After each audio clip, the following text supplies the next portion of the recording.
So for the beginners out there, here's another example of AI getting it wrong. So in my upcoming Python course, one of the exercises we do is a tic-tac-toe game because tic-tac-toe is a really good small example of a place where you can use a class because you're going to mix data, attributes, the board, and behavior, being able to display the board, checking for valid moves, and of course checking for victory. And one of the things I do here is I initialize the board as a list because a tic-tac-toe board has 9 quadrants in its grid. And by defaulting the elements of the list to string numbers, it makes it easy for me to print it. And then during the game, I replace these numbers with X's and O's, depending on which numbered coordinate the player wants to put their mark in. Now, for fun, I gave Claude the instructions to this exercise and I had it try to one-shot the application. And what it came back with was something that was overcomplicated. It really wasn't appropriate for beginners, where they are in my upcoming course.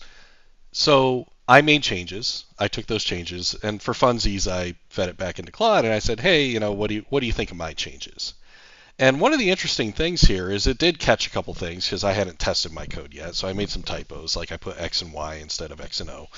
But the interesting thing is this win check logic issue. And Claude thinks that the way I'm checking for winner is not going to work because I'm not verifying if they're actually player marks. Since the initial cells contain numbers, this might accidentally register a win on the first move. Well, I'm initializing the board to 1 to 9, so these will never be equal to each other. These will never cause a false positive of win. That's literally impossible. And you also don't need to check the player mark. So let me go down to my code here where we're checking for a win. We're keeping this really simple because it's for beginners. So we're basically hard coding that the horizontal positions are equal to each other, because if they're all X's or they're all O's, then somebody won. But again, these are initialized to numbers 1 through 9, so this will never cause a false positive.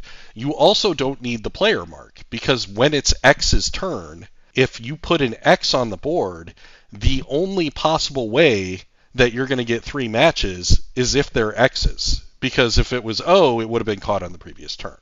So here's just another example where AI fundamentally doesn't understand some really basic logic.